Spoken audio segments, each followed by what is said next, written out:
they support this over the years. So just really glad to be here. So let me start off by just talking about code for a second. I posted a repository in your Slack called SQL dash workshop. And so for the next hour, I'm going to be talking, and then we'll have a little break. So during that time, and maybe during the break,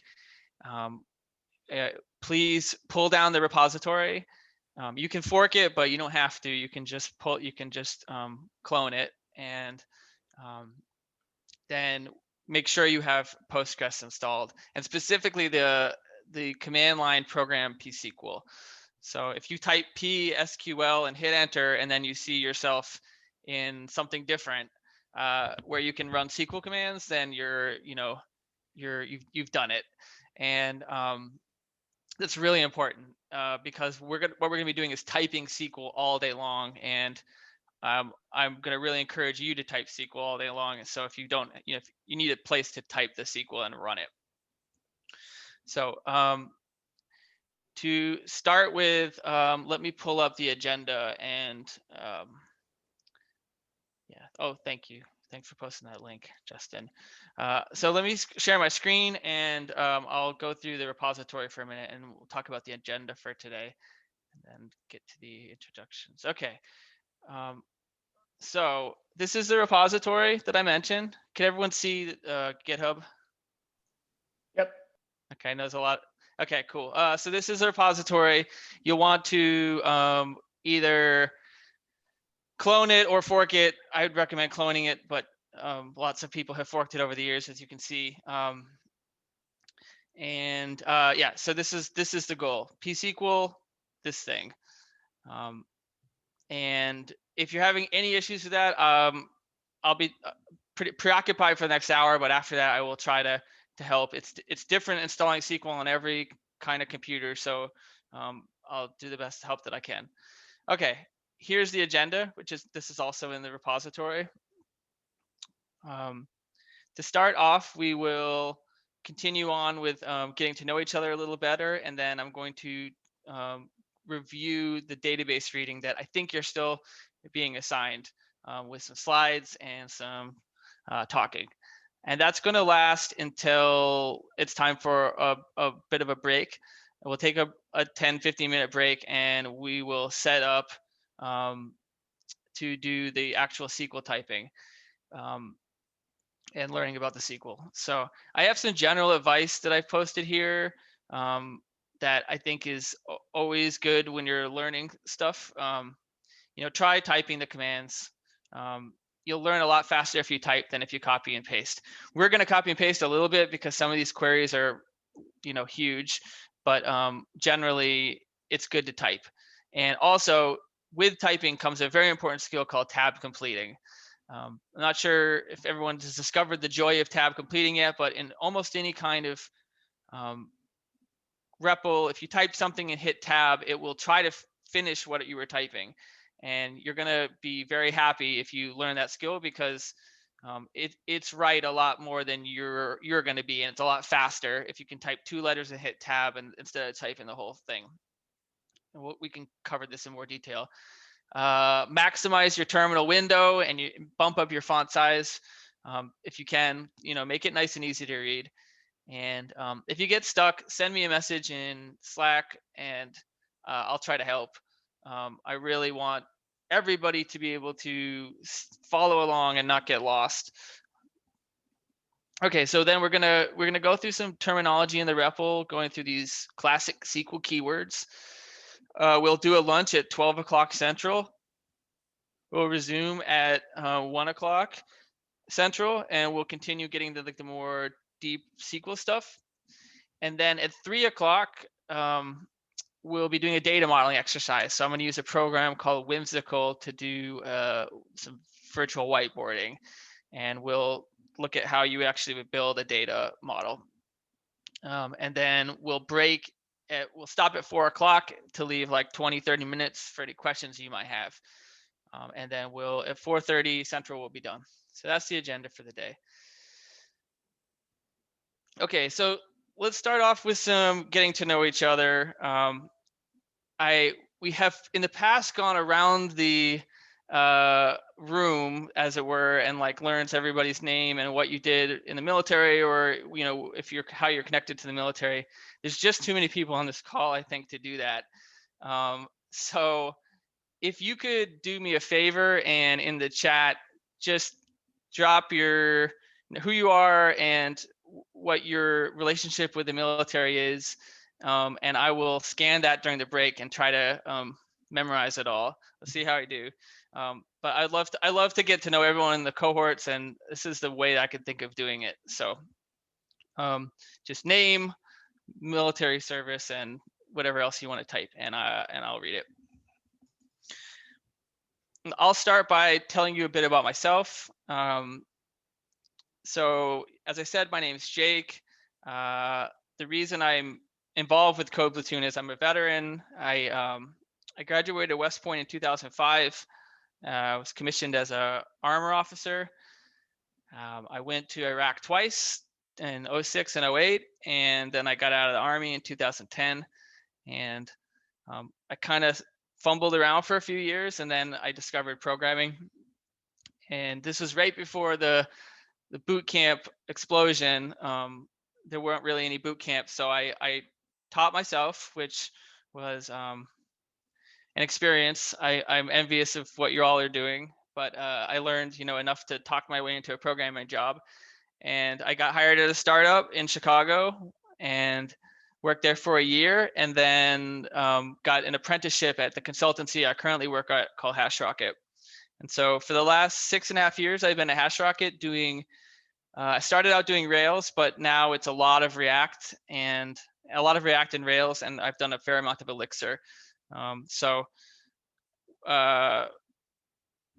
how I became a programmer, and that's why the reason I'm involved with Code Platoon is because Rod reached out to Hashrocket, and I was the veteran on the team, so I got the email. Jack is my former colleague, and Jack, could you tell us a little bit about yourself? Yeah, so I'm really happy to be here as well. My connection here is through Jake. I'm not a veteran, but when Jake brought up the thing of like, hey, do you want to help teach this veterans group transitioning to technology? I thought it was great and wanted to help out. I've been doing Postgres stuff for probably 10, 12 years now. And I'm the creator of the Postgres database driver for Go. So I kind of deal really down low level at the wire level of how the database actually works when you type psql and then type a command. I work with what's actually going over the wire, and then obviously like regular SQL stuff, which we're talking about today. But yeah, Postgres is probably my primary technical focus. So I'm definitely eager to talk about it and happy to answer any questions I can. Cool. I should mention Jack is, probably the best SQL programmer I've ever worked with. So it's really, we're all very lucky to have him on the call today. Yeah, he won't say that, but I will. Okay, so we will start off. I'm just gonna make sure I'm not missing anything. Yeah, we'll start off with the review of the reading. So I believe you have had this reading. If you haven't, it doesn't matter because I'm going to review it anyway. And we'll talk about some common database terminology. So I'm going to start this up, and I want to know, are you all seeing the slides or the slides with my notes? I think you should be seeing the slides, but I never know with the screen Just sharing. the slides. Ah, awesome. Okay, just the slides now? Yep. Okay, good. Okay, so this talk is going to be about persistence. And we're going to start off by reviewing the reading that you had and talking about the concept of persistence. This is going to be pretty conceptual as opposed to the rest of the day, which is just going to be a lot of typing, very down in the weeds. So I want to start off with an opinion that Jack and I share that is really colors everything that we are going to say and do today. Databases are important. Databases have a lot of value for a business. They can be very sensitive. They can have very important information. And in a lot of cases, the database is going to outlast almost all the other code that you write for an application. It's going to outlast all the different clients and all the different APIs. Databases are really important. And so we are really excited here to teach you about them and SQL today. Okay, this is the agenda for these slides. I'm going to try to tackle databases in 4 steps. First, persistence. What does it mean? Why do we need it? Second, I want to look at a common persistent solution, the spreadsheet, and try to explore what it is lacking. Third, we'll talk about an approach to databases called the relational database. And then fourth, we'll look at a suite of tools called the RDBMS, the Relational Database Management System. And if you have questions, feel free to interrupt me, or I'll leave some time for questions at the end. And this is going to be about 25 minutes of talking. Okay, persistence. It's just a word. Would anyone like to offer up a working definition of persistence?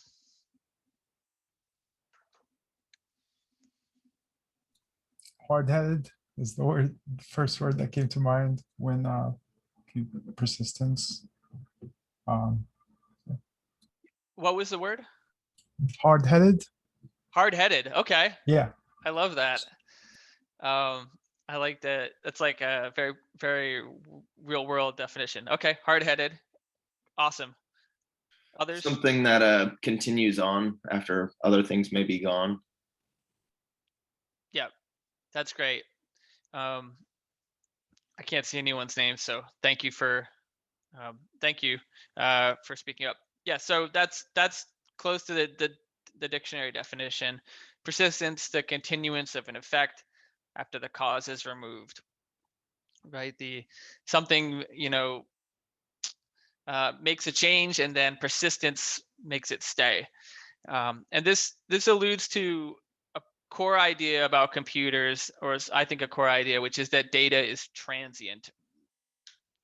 Right? Data in computers, it only lasts as long as you tell it to last, and it doesn't last for 1 second longer. It doesn't have any concept of staying around or persisting on its own. And was there a question? Oh, sorry, I think we got some echo. Okay.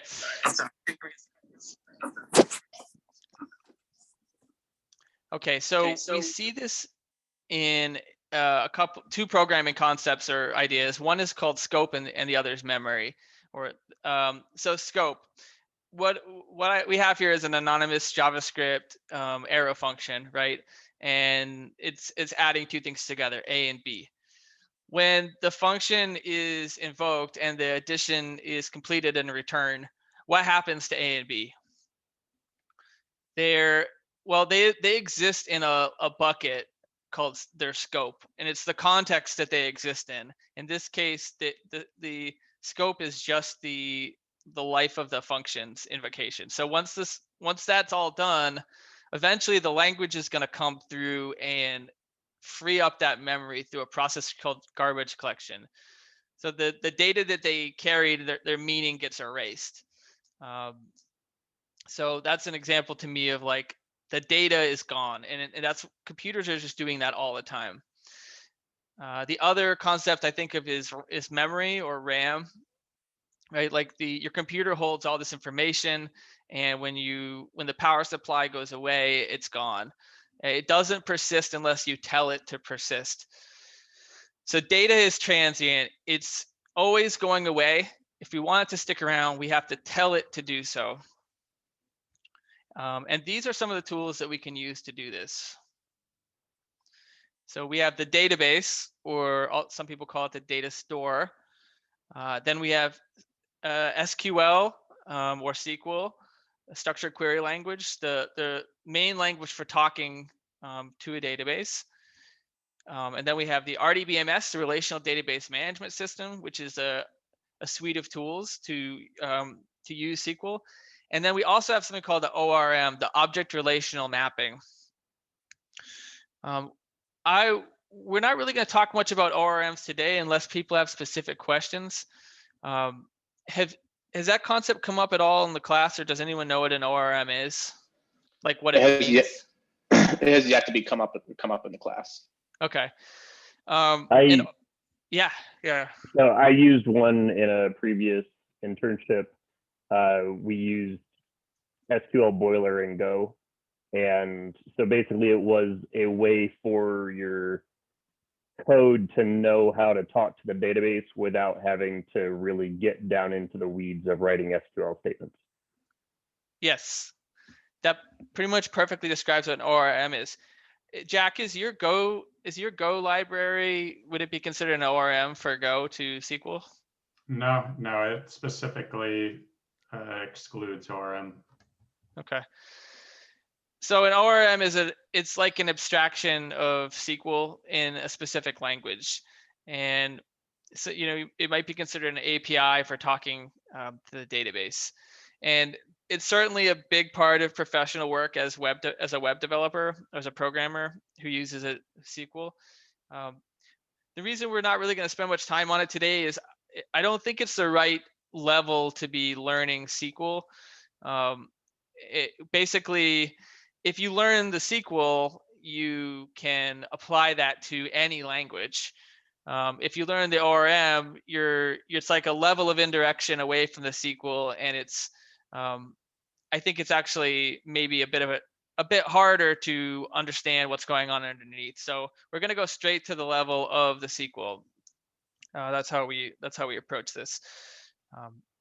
But ORMs are important.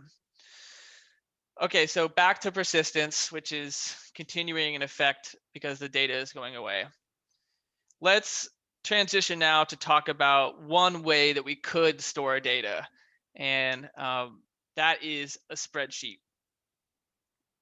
A group this size, we've always got a few analysts or people who are really good at Excel, few Excel experts. I had my phase of that. They call Excel the world's most popular programming language. So if you'd used Excel in the military, you're already programming somewhat. So to understand what a database is, I want to take a look at it from a different angle and to think about what databases replaced. Because every technology advancement is an answer to something that came earlier. The thing that I'm talking about is called a ledger, or the more modern version is a spreadsheet. Okay, so I have this book that I own. It was the first book I ever read about databases, called The Manga Guide to Databases. And the slide's been in this talk forever, so at this point I can't take it out. It's a funny book, and it's set in this magical kingdom that is trying to design a system to track its main business, which is a fruit export business. And the fairy on the cover teaches the kingdom how to organize their data, starting off with a ledger, which is that book you see, and something very similar to a spreadsheet. And what happens is the citizens of the kingdom eventually abandon the ledger and they adopt a relational database. And what this book does is it walks through this kind of classic thought experiment that programmers go through when they're learning about databases, to understand step by step where a spreadsheet has its limitations. We're not going to go through that whole process today, but we will talk about a spreadsheet nonetheless, because the concept of a database came from somewhere. And I think that spreadsheets offer a really good clue. Okay, so this is just a spreadsheet that I downloaded off the internet. It completely ignore what it's tracking. What is the title of the person who might use this spreadsheet every day? Accountant. It's really small. It's really like the text is really small. Yes. Yeah. Sorry about that. Don't the words in it are not that important. So don't worry if you can't read it, I guess. Financial Okay. analyst. Accountant, analyst. Those are definitely a couple of correct answers, I think. So as a data storage tool, what is lacking here? You know, how does this not measure up or meet the needs of the business? What are ways that it could like fail to be useful? Maybe like real-time tracking. Okay, real-time tracking. Go on about that. I guess for like a database, like you can query it and add things kind of in real time in a spreadsheet. I mean, I guess you sort of could, but it would be a really roundabout and efficient way. Yes, two good points. Querying, right?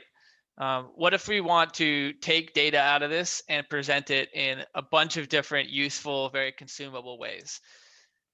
That's the query behavior of a database, and you can do it with Excel. I mean, with pivot tables, I know it can be done, but it's not like the primary feature of the tool, and you have to learn how to do that, and it takes a lot of time. It isn't like it isn't like designed for that purpose, right? And then the other thing you mentioned was real-time tracking. We have no, if this is on a shared computer, you don't really know who is like used it or when. You might have some like metadata on the operating system, but if it's just a file that anyone can open, anyone can change it. So that's a concept of like having a role and having the access be tracked or restricted in some way. Other limitations that you might be able to pull out of this. There could be more errors in input. Yes, errors in input, right? We can't really control what people save in each cell. And that problem gets worse when you're giving the spreadsheet to people who might not be, on your side, people who aren't trying to do things the way you want it done, people who just like don't really care. They can put in whatever they want in there, maybe, or the type of the cell could like coerce what they put in into something that's wrong. Jack sent me a really awesome article that I was meaning to read and talk about today, but perhaps he could chime in. But there was a big COVID disaster in the last year where information was being tracked on a spreadsheet, and the spreadsheet transferred the information from one type to another, and like lost a ton of data.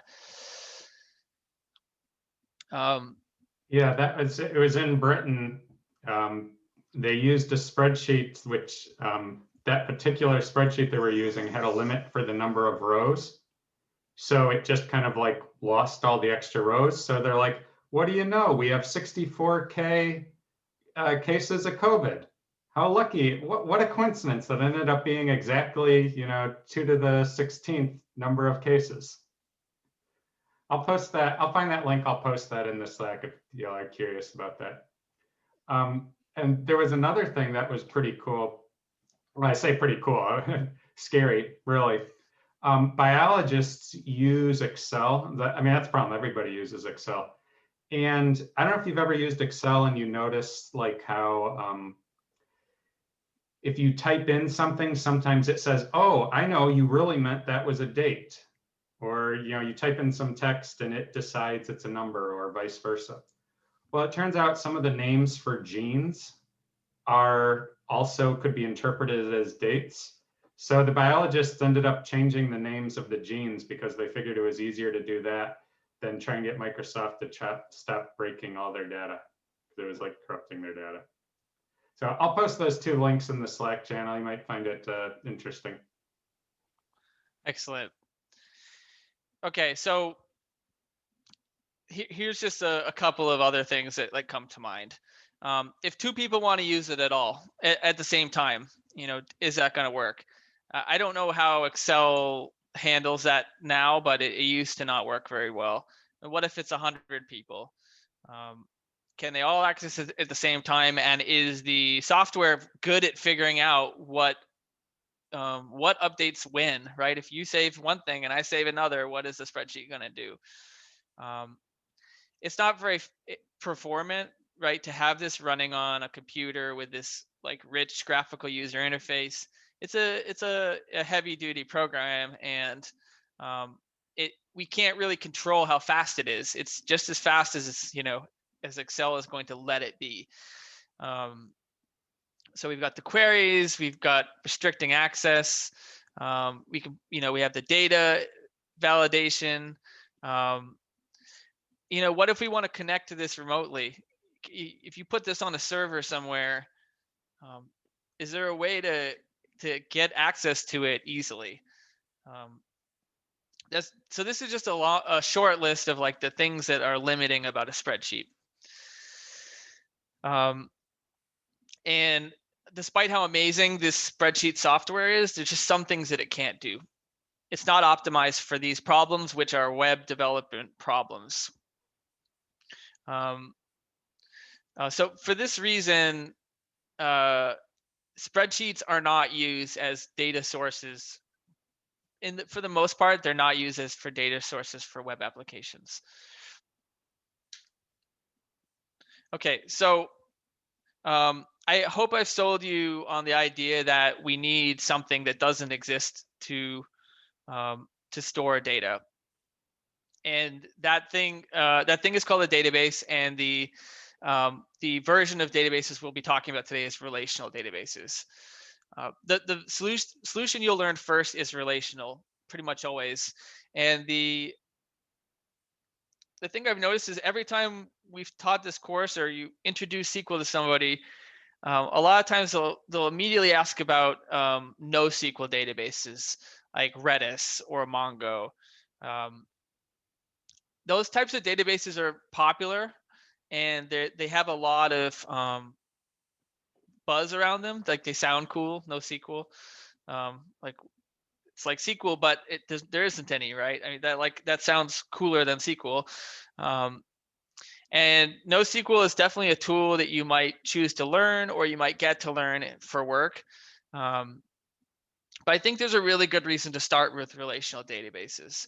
And here it is. So this is the Stack Overflow 2019 developer survey ranking the most popular databases, where respondents were allowed to select all that apply. So you start off with MySQL, 54%, PostgreSQL, 34%, Microsoft SQL Server, SQLite, MongoDB, Redis, and on down the list.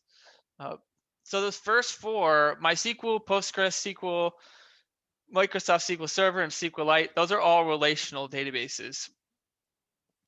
And I show you this chart because relational has been, and it remains, the dominant database model. You don't get into a NoSQL until line 5 there with MongoDB and then Redis. So you might be wondering why that is.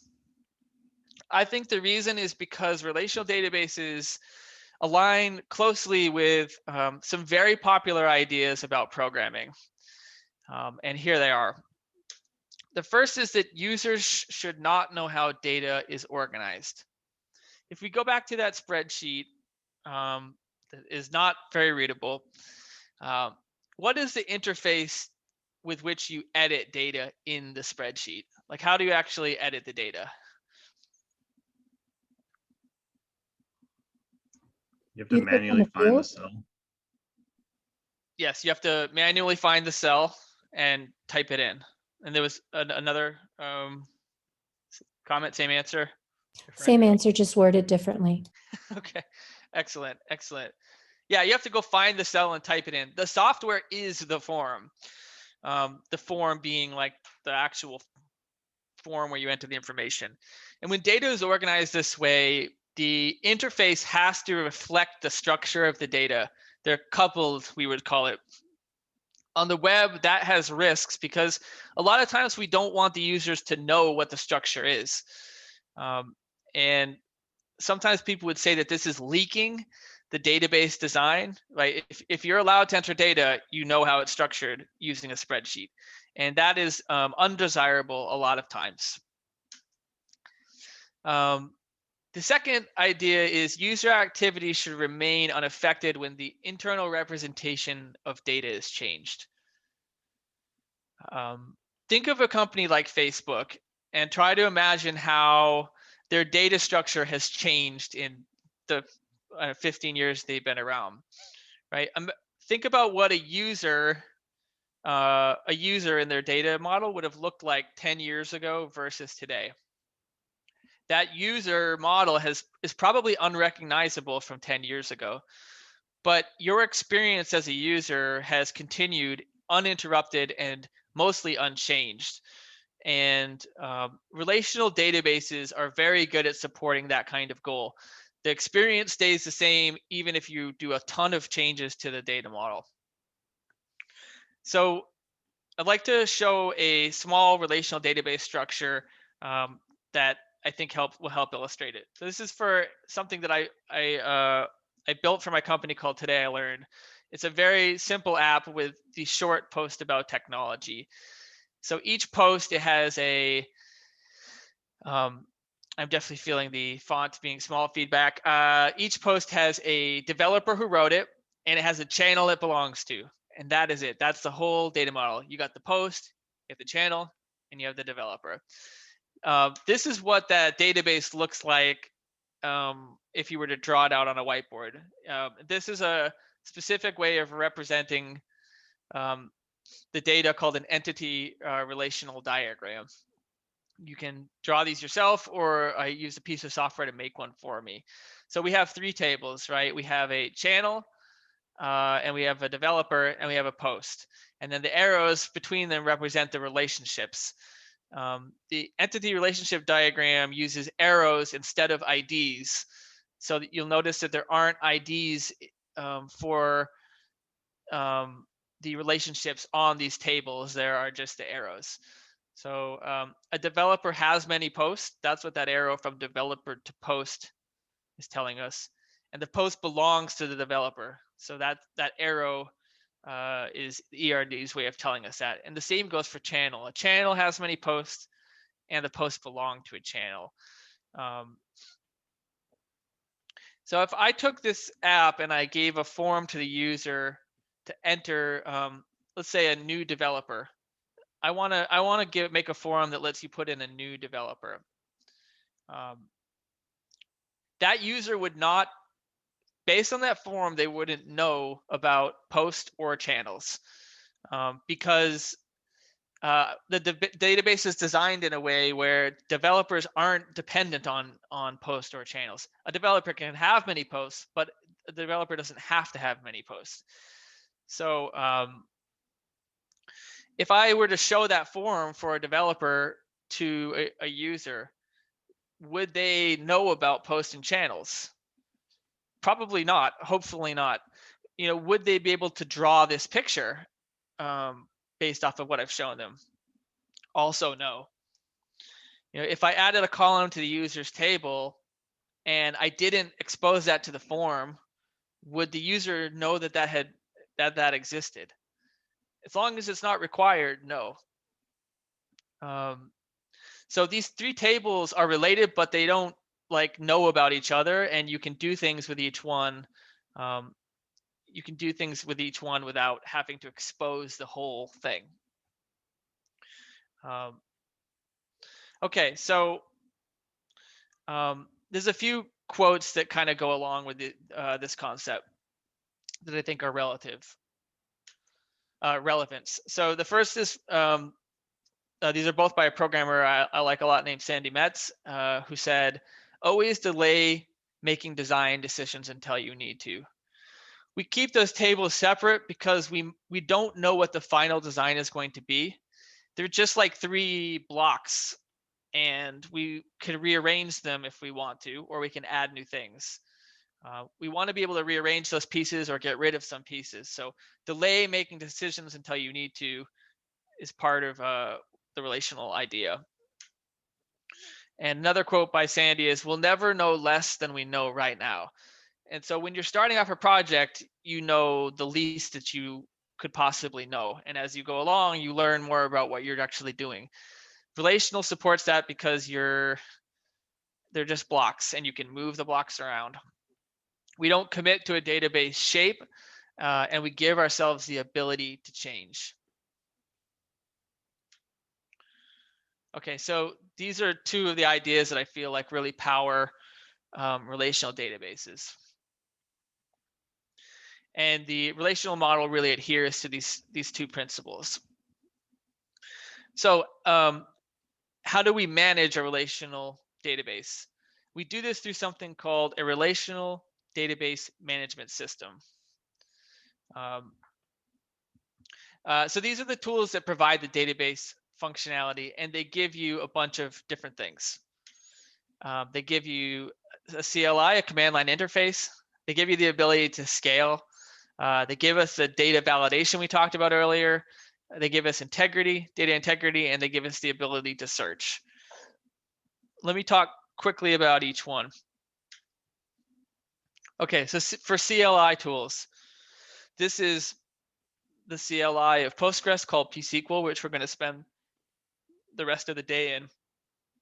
And this is me, I typed this command in the TIL database looking at the channels table. That's what that /D, which is describe channels. And this has printed out the structure of that table. We are going to spend some time talking about what each of these columns means. But for now, just really quickly, you have like the column, and that is the name of the column. And then you have the type. Then we have the collation column, which we are not using. We have the nullable column, which tells us if the item is allowed to be null or not. And we feel pretty strongly that that should almost always be not null. That's not something everyone in the web development community thinks, but it's just an opinion that Jack and I share. And we have a default column. So you can see the ID column is generated using this function called nextval. And then we have some indices and some references. And don't be too concerned with this right now, but the CLI, the point of this slide is that the CLI can tell us this. We can use the CLI to learn about the database. That's one of the things you get from a relational database management system. Next, we get scaling. So relational database management systems allow multiple users to query and update records at the same time so the programs can scale, right? The thought experiment about spreadsheets was actually very real. You know, a production database might be being queried and updated all the time. So you need this ability, and relational database management systems are designed with this problem in mind, and they have rules for what to do in these scenarios. Okay, next you get data validation. You can validate records and relationships. You know, back to our table here, we are validating the types of different things that are being put in, right? If I try to save a string for the ID column, you know, the relational database management system is going to have something to say about that. It's not just going to let me do it. And it can also validate relationships as evidenced by this reference, right? Table post has a constraint with a name called post channel ID foreign key. That's just an awkward name that it wants us to use. With a foreign key reference, of channel ID references the ID column on the channels table. So there's a relationship, and the relational database management system is enforcing that relationship and saying this relationship has to exist because of this constraint. Okay, then we get data integrity. We can ensure that critical updates like debiting one bank account only succeeds when crediting the other also succeeds. As a practical example, sometimes two transactions have to happen and they both need to succeed, or we don't want to continue going on. That's something that relational database management systems are good at. And preventing unintentional changes to information. And finally, we have searching. We can return records that match multiple complex criteria. And that's what we're going to be doing a lot of today, is taking data from the database and presenting it to us in ways that are useful. Okay, so that was about 30 minutes. And it will be very practical after this. What have we talked about, or what have I said?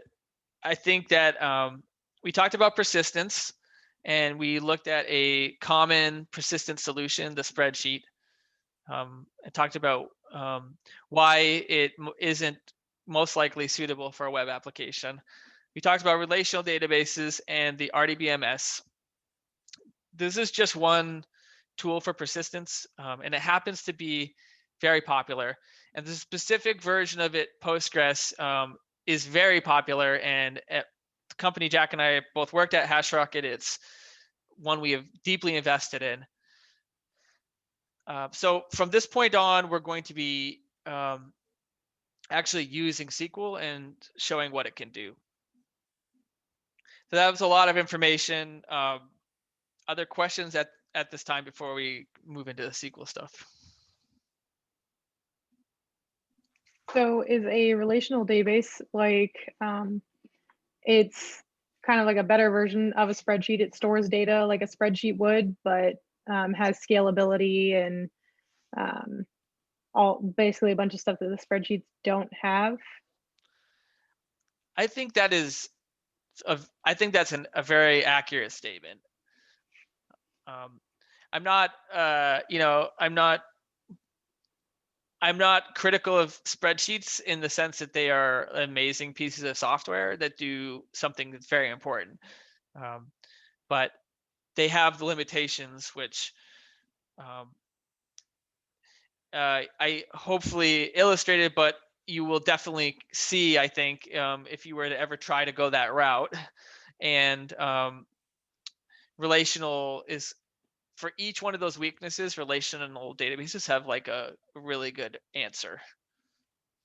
So non-relational databases like MongoDB and Oracle and stuff like that, what exactly is the difference? Is it just how the data is stored, or is there anything else? Grab that one, Jake. Go for it. Okay, so first thing is Oracle is a relational database. Mongo would be the NoSQL thing. And yeah, the difference is how the data is stored, but also like how it's organized. So like Jake, late in his presentation, he showed you that description of a table. And that's kind of rules for like, okay, a post must have an ID, and it must have a name, a subject line, and it must have, when was it inserted?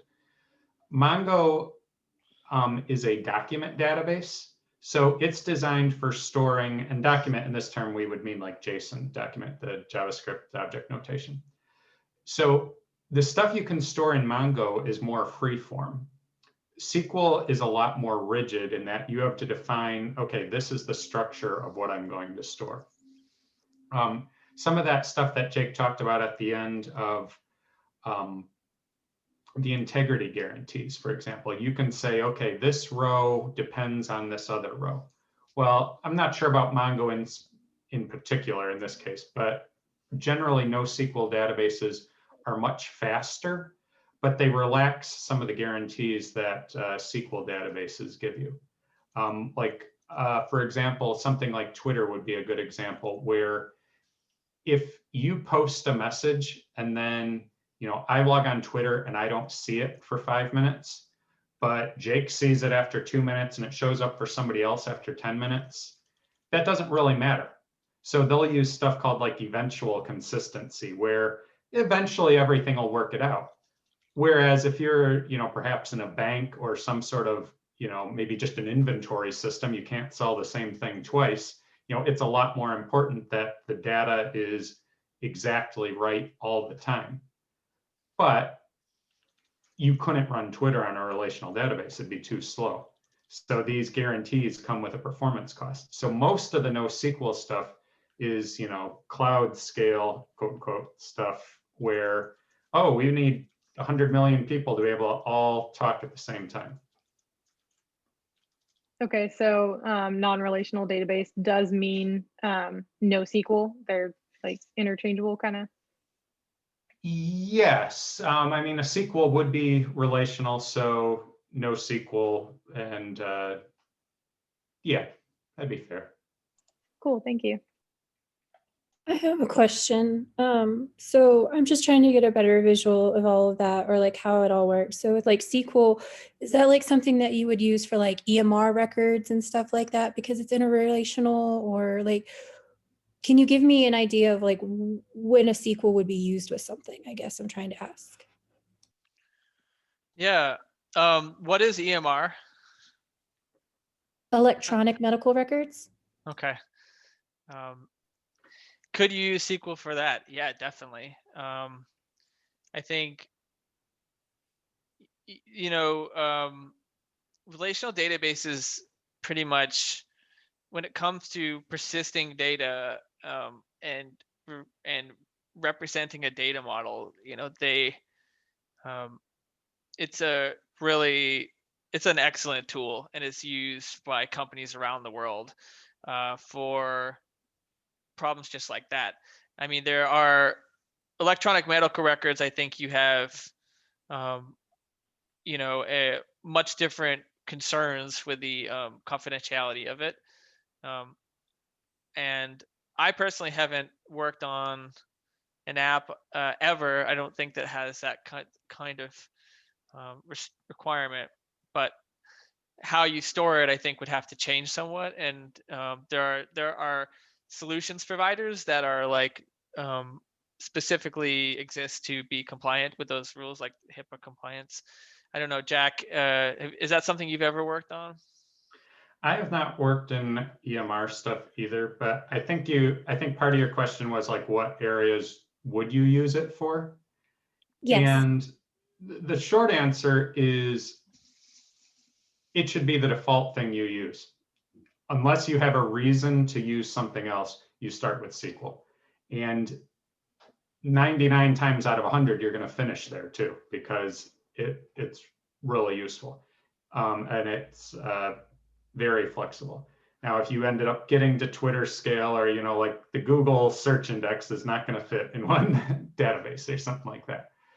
But almost anything you do in, business stuff, there are standard things like, okay, what is an inventory record, where there's going to be a fixed structure for what inventory is, or for what payroll is, or what are the, we track 12 different things about who is an employee or whatever. There's going to be a fixed structure there, and it's not at such a scale that it doesn't fit on one computer.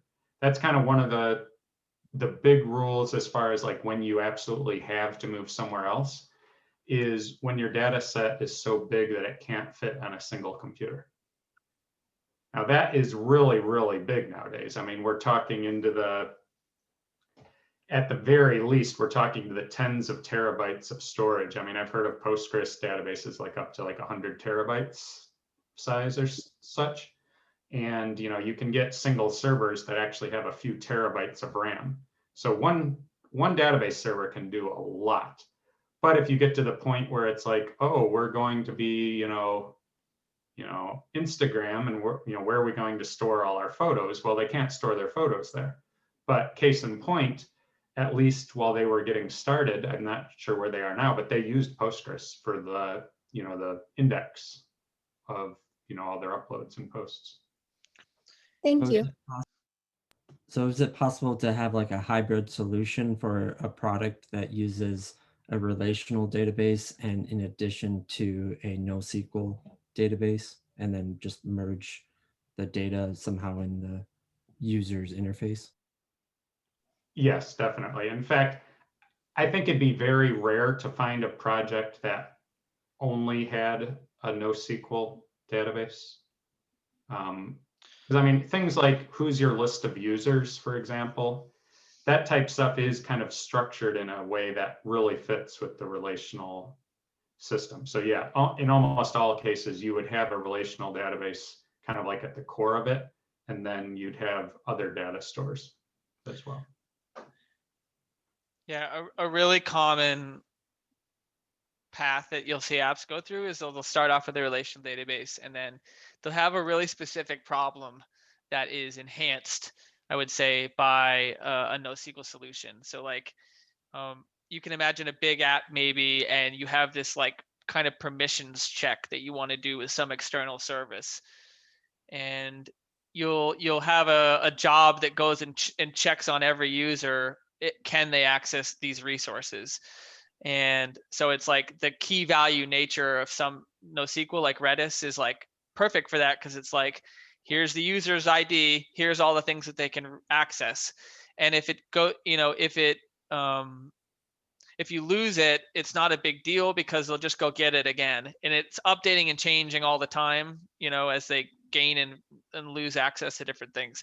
So it actually makes some sense in that case to have this big hash that like just stores this information, and you can look it up really fast, but it's not persisting in the same way that the Postgres database is.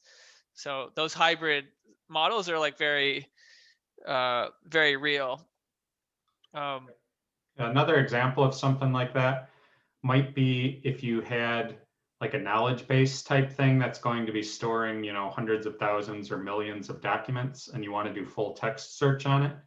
You might store the data of like, when was this last updated, who has permissions on it, all that stuff in a relational database, but you might use something like Elasticsearch, where it's like, okay, I'm just going to dump all the text in here so somebody can just type a phrase in, and something dedicated to text search will do that search.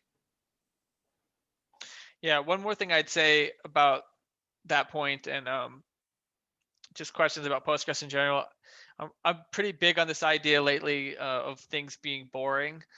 I don't know if I said this to Jack yet, but like, choose boring technology is like a phrase that's been rattling around my head for a while because of this blog post that I read. Basically, Postgres and relational is boring in the sense that it is timeless to learn. It is used like 9 times out of 10. It's the thing that is used on any web application, and it's like almost always the right choice. So for career-wise and for predictability of your app, like relational is just always a good choice. People know how to use it. It solves most problems. It scales really well, and it's boring. And by that I mean it's been around forever. It's like very well tested by every kind of scale of company.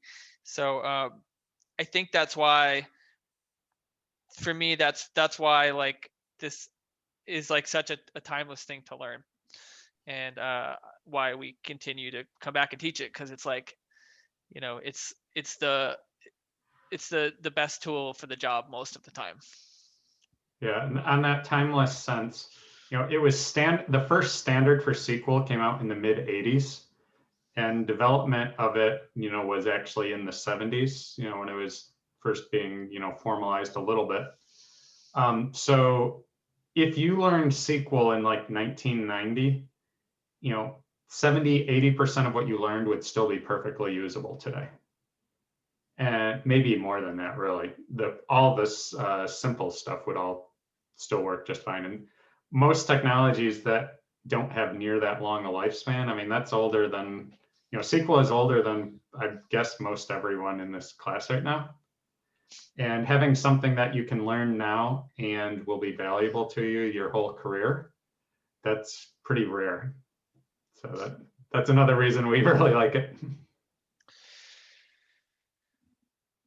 I did have a question. So I understand that like maybe there might be advantages to using something like Microsoft SQL Server if you're using building a C# app, but is there any reason why like a company would choose Postgres over MySQL, or is it just whatever flavor they like better kind of thing? I'm gonna let Jack take this one. Yeah. So historically, MySQL had a reputation for being much faster, but it also played fast and loose with actually like not destroying your data. So it was really fast, but it cut a lot of corners. So if you weren't really careful, you might come back and find, hey, I stored this, where is it?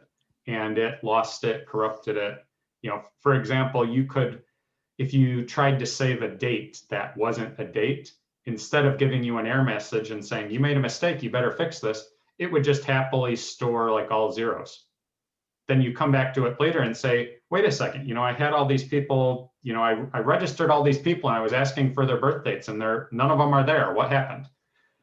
You know, it would do things like that. Now and historically Postgres was much more focused on data integrity, but it was slow. Now, over time, they both have basically corrected their failings. MySQL is a lot more reliable now, and Postgres is a lot faster. So to some degree, you know, you might think of it as a little bit of personal preference. I mean, I think Postgres is better, but without getting into minutia and, you know, that type of stuff, they're both good nowadays. Thank you.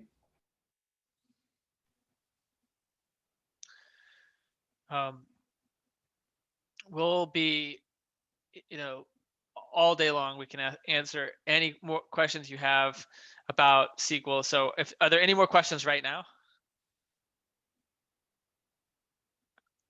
Yeah, just be a lot of Q&A time today. Okay, so what we're gonna do now is we're gonna take a break. Why don't we meet back up at 10 after? 6 minutes, 5.5 minutes. I hope that's long enough. We'll do some 5 minutes and some 10 minutes, and we'll get Jack set up to start doing some stuff for the REPL. Also, if anyone's having trouble with pSQL, let me know. We pushed a couple of changes to the repo last night, so you're going to want to pull down the changes if you did that like a week ago. If you clone the repo, then you can just do git pull. And if you fork the repo, then you have to fetch from the upstream. Or you could just clone the repo somewhere else right now, and then you'd have the changes from today. So hopefully everyone can figure that out, or let me know if you have trouble, and we'll meet up at 10 after.